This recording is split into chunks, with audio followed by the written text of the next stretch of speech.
Bonjour à toutes et à tous, Sandra Dania. Je suis ravie de vous retrouver pour cette nouvelle capsule astro. Une capsule que j'ai longuement étudiée. Je me suis posé la question de savoir si j'allais transmettre cette capsule et puis je me suis dit que de ne pas la transmettre de la sorte serait faire, à mon sens, une rétention d'informations qui n'a pas lieu d'être. Parce que autant je vois le verre à moitié plein, autant je peux être une, une personne très, très enjouée sur l'optimisme, mais autant je ne me voile pas la face, je ne me mens pas, et j'aime, et je pense et me plaît aussi à penser qu'il est important de transmettre une réalité.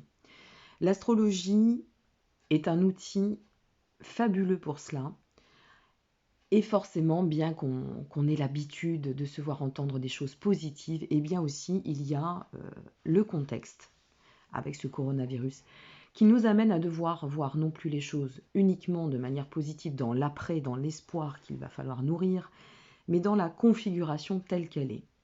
Donc je tiens à vous prévenir que cette vidéo, cette analyse que j'ai effectuée hier soir, n'est pas une analyse très haut les cœurs.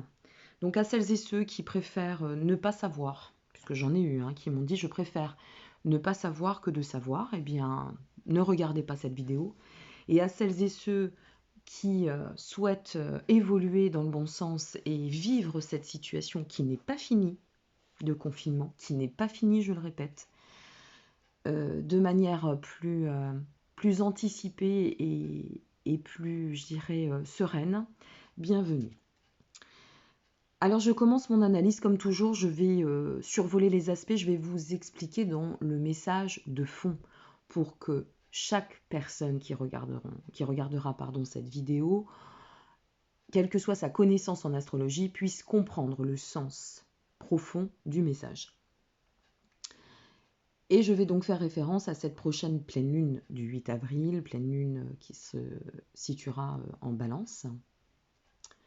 Mais je vais parler beaucoup plus de ce qui va se passer autour de cette pleine lune du 8 avril, et entre autres de Mercure qui rentre dans le signe du Bélier ce 11 avril.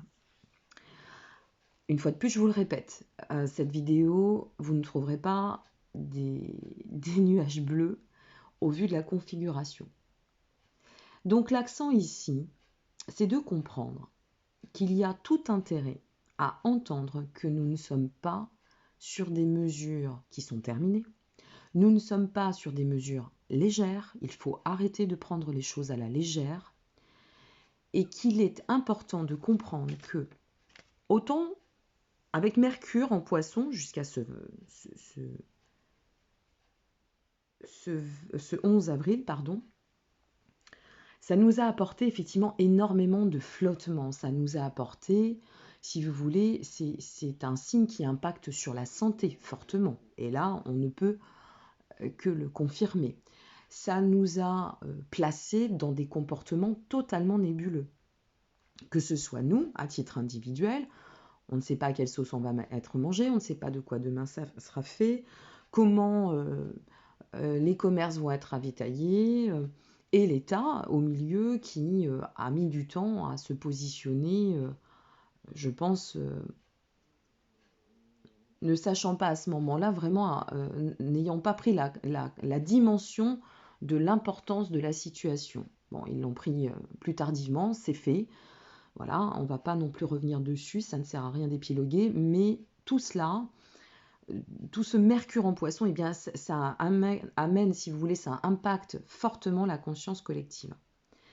Et donc, bien évidemment, on le ressent par toutes les décisions prises, que ce soit le confinement, la privation de nos libertés aujourd'hui, accentué par ailleurs avec Saturne et Mars en Verseau, donc là ça touche énormément le collectif, mais ça va aussi, donc ça amène des situations très brutales et violentes, ça, je ne vais pas vous faire un dessin, vous le vivez autant que moi, mais ça amène aussi dans la prospective, donc la prospective future, quelques déviances. Ça va amener quelques déviances. Moi, j'en suis pleinement convaincue. Ça va amener quelques déviances parce que, alors autant À partir de ce 20 mars, donc c'est-à-dire à l'heure où je vais mettre cette vidéo, soit la veille, soit le jour même, à partir de ce 20 mars, comme vous le savez, on rentre dans l'équinoxe du printemps, qui est donc chapeauté par le signe du Bélier.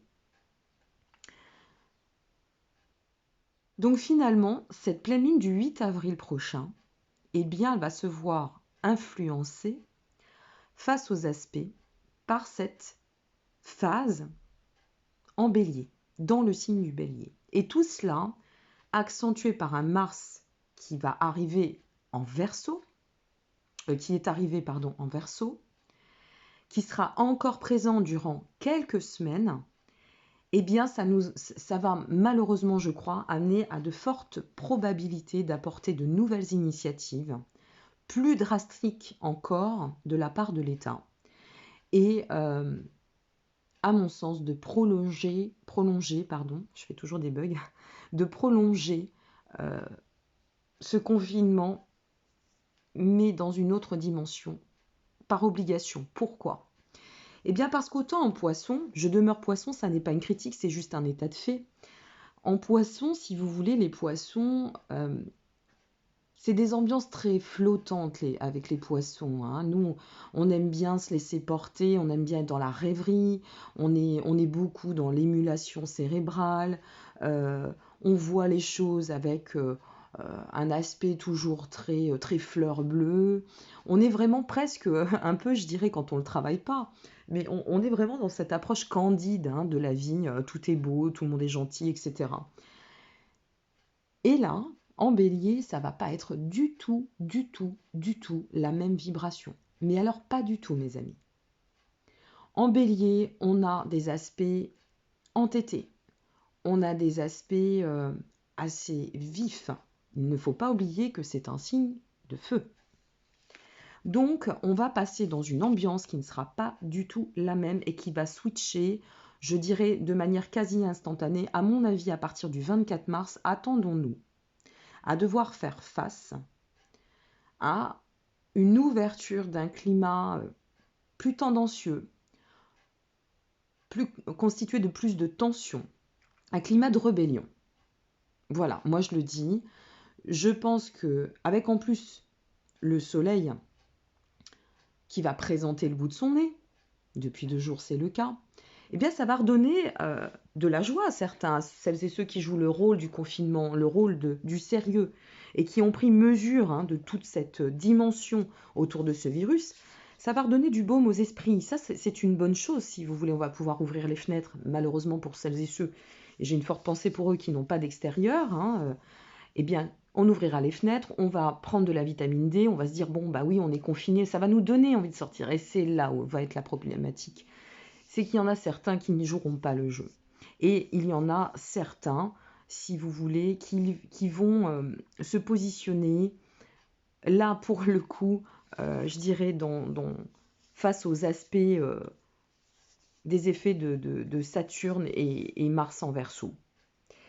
Et donc Saturne et Mars en Verseau, eh ben, c'est vraiment, vraiment la goutte d'eau qui va faire déborder le vase. C'est-à-dire que là, on va faire face, et vous le verrez, j'espère me tromper, vraiment, dans ce que je vous annonce, mais je reste très... Malheureusement, je crois foncièrement que les astres ne mentent pas. On y adhère ou pas, chacun son approche. Mais à mon sens, là, cette goutte d'eau, elle va pas être minime. Et il faut surtout pas la minimiser.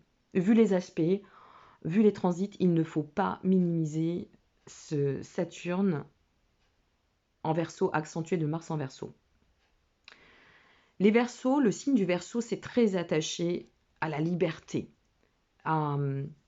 au côté je suis, d'accord, l'approche, je dirais, en marge de la société. Ils se confrontent et c'est aussi une valeur ajoutée lorsqu'on est dans une autre configuration du Verseau, c'est-à-dire d'être dans ce vecteur de, de décisions inattendues, d'être des êtres décisifs, des êtres accomplis, des êtres qui agissent à titre individuel au service de la collectivité. Mais là, dans cette configuration, le climat ne sera pas du tout le même. C'est-à-dire que là, on va rester sur cette notion, si vous voulez, d'attachement à la liberté. Et il y a des personnes qui vont adopter des attitudes plus légères, qui vont lâcher la bride sur ce confinement et qui vont adopter des attitudes aussi irrationnelles qu'inattendues. Et donc, eh bien, cette partie de la population, pour moi, c'est la partie de la population qui va se rebeller et qui va amener des débordements et qui va nous amener qui va amener l'État, pardon, et nous amener nous aussi à devoir nous préserver, qui peut amener un climat extrêmement violent, qui peut amener un climat très difficile, et donc un gouvernement qui se verra peut-être dans le besoin d'employer des mesures beaucoup plus serrées. Alors je ne vais pas employer certains termes, parce qu'une fois de plus, j'espère me tromper, mais ne soyez pas forcément, et c'est bien aussi d'anticiper, de le savoir. Vous pouvez regarder bon nombre de confrères et de consoeurs qui en parlent, qui n'ont pas la langue de bois non plus sur YouTube. Tout cela peut amener un climat un peu militarisé, plutôt renforcé.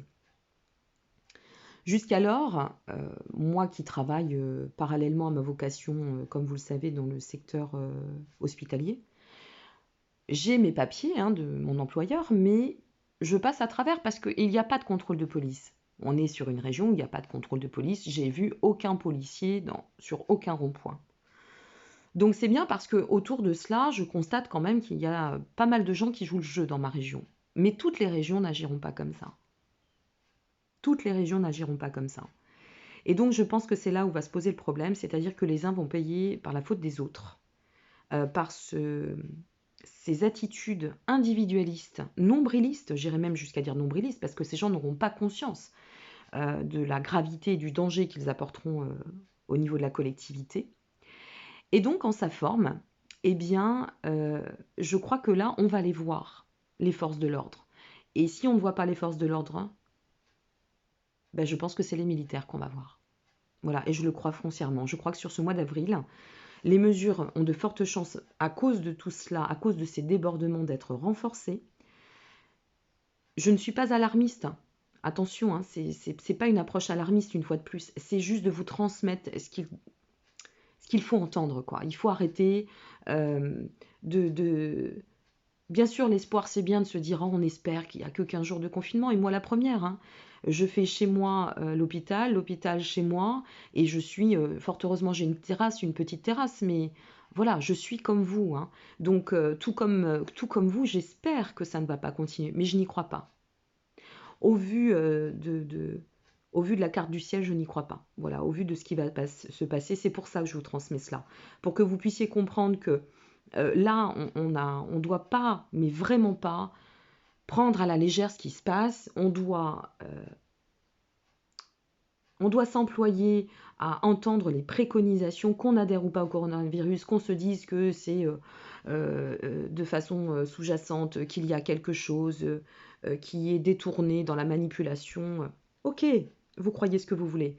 Mais par contre, quand vous ferez face, et si nous faisons face à ce qui semble être annoncé là pour le mois à venir,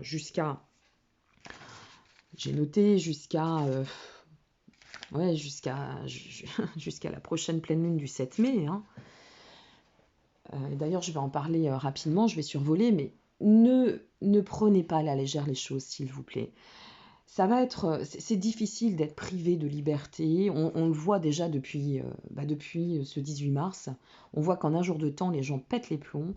Moi, j'ai des personnes en consultation qui m'appellent de toutes parts, du fait aussi d'avoir mis en place cette consultation d'écoute et de soutien sur don. J'ai eu beaucoup de demandes, je ne m'y attendais pas. Je me suis dit, bon, peut-être que voilà, ça sera pour une ou deux personnes. Non, pas du tout. J'ai eu quand même des demandes qui ont afflué. J'entends les personnes être à bout, des personnes qui n'ont pas l'habitude de faire face à la solitude. J'en ai parlé dans une de mes capsules à cœur ouvert. Les personnes qui vivent en général à Combler ou en communauté et qui se retrouvent dans l'isolement, qui se retrouvent vraiment dans le vrai confinement au-delà de l'approche d'être confiné. Donc, ça va amener tout cela à faire bouillir les esprits. et ça va apporter des tensions. Ça, il faut, voilà, on peut le saisir. C'est même limite normal, logique. C'est une déduction, même presque légitime, je dirais. Mais jusque-là, nous apporter un climat de rébellion, un climat très tendancieux, voire violent, moi, ça me pose problème, quoi, ça me dérange. Et même si je peux rien y faire parce qu'on ne changera pas ce qui se passera. Mais essayez de vous employer quand même à prendre sur vous. Alors moi, voilà à quoi je pense hein, quand je m'endors le soir. Je me dis que j'ai la chance d'avoir un toit, j'ai la chance d'avoir un frigo rempli, j'ai la chance d'avoir du chauffage, j'ai la chance d'avoir des liens amicaux, familiaux. Il y a des personnes qui sont dans la rue, qui sont démunies, les SDF comptent sur nous en règle générale. Ne l'oublions pas ça. Voilà, si vous voulez vous mettre des coups de pied aux fesses, pour rester poli et pour comprendre que malgré ce confinement, malgré votre privation de liberté, vous avez aussi beaucoup de chance, ben pensez à ces SDF qui sont dehors, pensez à ces gens qui n'ont pas de toit, qui comptent sur nous en général pour ramasser la monnaie qu'on ne peut plus leur donner parce qu'on n'est plus dans les rues, qui comptent sur les commerces pour pouvoir récupérer chez certains, parce qu'il y a des commerçants qui sont vraiment bienveillants envers les SDF, moi je le vois dans ma ville, et qui là ben, ne peuvent plus donner, ne peuvent plus être dans la solidarité. Donc pensez à tout ça, hein. Parce qu'il va y avoir du nombrilisme. C'est légitime une fois de plus, mais il va falloir le travailler. L'individualisme, là, il va falloir le travailler. Il faut le mettre au service de la collectivité. Donc autant passer par les réseaux, c'est une très bonne période pour communiquer par les réseaux, pour reprendre lien, pour échanger. Ok, on a toutes ces dispositions-là à portée de main. Mais s'il vous plaît, tenez-vous-en, même aussi dur que ce soit, tenez-vous-en à rester chez vous, tenez-vous-en à ne pas prendre à la légère ce qu'il se passe. Je vais être honnête, moi j'ai dans ma clientèle des personnes qui sont, et je ne citerai ni nom ni position, mais j'ai des personnes qui sont placées dans le secteur médical et qui sont dans des labos de recherche. Moi j'ai entendu des choses où, à titre personnel, je croyais que c'était une grippe hein, à la base, une simple grippe. Je me suis dit, oh, c'est une grippe, on met ça sur le compte de la grippe. J'en suis revenue.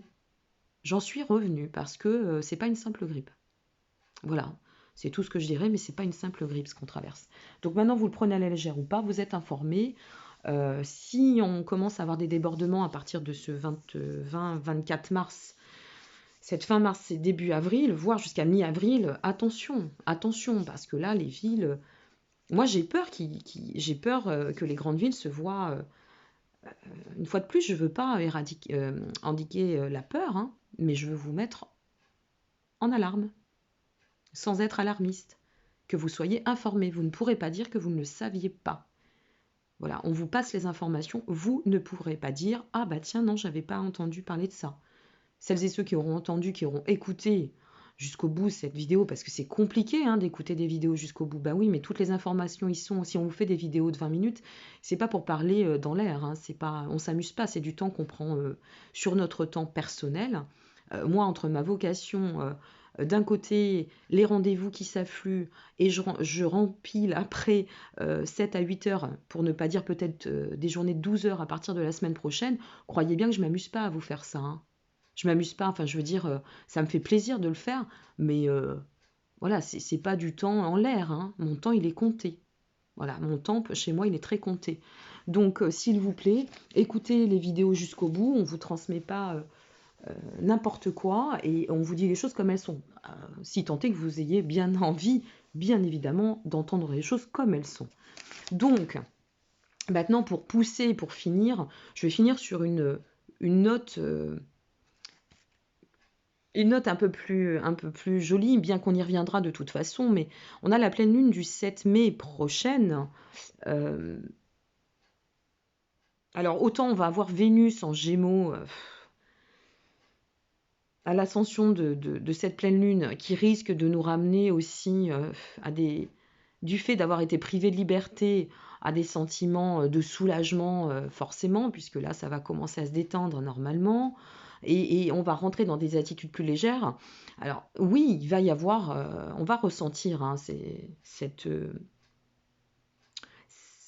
vibration de soulagement à partir du mois de mai, mais attention, il y a quand même la probabilité que ce virus soit loin d'être éradiqué et qu'il continue à faire son apparition de manière fluctuante par vague. Moi, je vous le dis. Et si on ne fait pas attention et qu'on ne prend pas des précautions comme il faut, ça peut durer quelques mois par vague. Alors, ce sera peut-être pas tous les mois, mais juillet, août, il faut s'attendre à ce qu'on ait peut-être des surprises. Novembre, décembre, puis ensuite l'année prochaine, on aura février, mars, ensuite on aura octobre, enfin bon. Voilà, on n'y est pas. Quoi qu'il en soit, là, moi, le message fort que j'ai envie de vous passer, c'est pas fini. Préservez-vous. En plus, au mois de mai, il peut y avoir d'autres choses qui viendront peut-être se greffer par-dessus. Au niveau économique, bah oui, forcément, hein, c'est une déduction. On n'a pas besoin, vous n'avez pas besoin de Sandra Dania pour le savoir. Par contre, l'astrologie le souligne. Donc, moi, je mets l'accent sur ce qui me paraît juste de vous transmettre. L'ère du poisson, c'est terminé. On rentre en bélier, on va moins rigoler. Le confinement, il n'est pas fini. Voilà, c'est pas fini. Donc prenez votre mal en patience et commencez à prendre des bonnes habitudes. Parce que je pense qu'on a 15 jours, voire plus. Ça me surprendrait. Ou alors, si on nous les enlève, on nous les remettra. Voilà. Hein, si on nous enlève si on nous arrête le confinement au 31 mars, à mon avis, attendez-vous à ce que mi-avril, aux alentours du 11-16 avril, ça revienne en force et en mesure. Et d'ici là, eh bien, s'il vous plaît, prenez soin de vous et des vôtres et portez-vous bien. Voilà, faites attention à vous. En faisant attention à vous, vous faites attention aux autres. Et ça va très vite. Ça va très vite. Vous savez, nous, en Nouvelle-Aquitaine, je vais finir là-dessus, on est la région où, pour l'instant, il y avait le moins de cas. Oui, sauf que là, eh bien, on a toute la masse parisienne qui est arrivée en résidence secondaire sur l'île d'Oléron, sur l'île de Ré, à La Rochelle. C'est un droit pour eux. Et bien sûr, ils ont peur. Mais sauf qu'ils n'ont pas pensé, ces gens-là, qu'à vivre comme ils vivent eux, eh bien, ils peuvent l'amener chez les autres. Voilà. Et à mon avis, moi, je m'attends à ce que la semaine prochaine, toute cette vague, ce flux, eh bien, ça nous amène, voilà, une montée en puissance des cas. J'en ai bien peur. J'espère, une fois de plus, me tromper et que tout ce que je vous dis relève de l'ineptie, mais je ne crois pas. Je vous souhaite à toutes et à tous une très belle continuité. Je vous remercie pour votre intérêt. Vous pouvez laisser vos messages. Une fois de plus, les messages sont modérés puisque je reçois des messages qui ne sont pas très bienveillants malgré toute la lumière que j'essaye de vous apporter. Mais ça n'est pas grave, ça ne m'empêchera pas de continuer, bien au contraire. Donc les messages sont modérés, mes amis. Et bien n'hésitez pas. Et merci pour votre confiance et vos soutiens. Et à toutes et à tous, plein de belles choses. N'hésitez pas non plus à m'écrire. Je ne peux pas répondre tout de suite, hein, vous l'avez compris, mais je réponds. Voilà, je suis là, je suis dans la démarche solidaire, et même si c'est quelques lignes, eh bien je vous répondrai. Si je peux vous apporter aussi mon soutien comme ça, je le ferai. Restez confiants, mes amis, tout ne fait que passer. À très bientôt. Au revoir.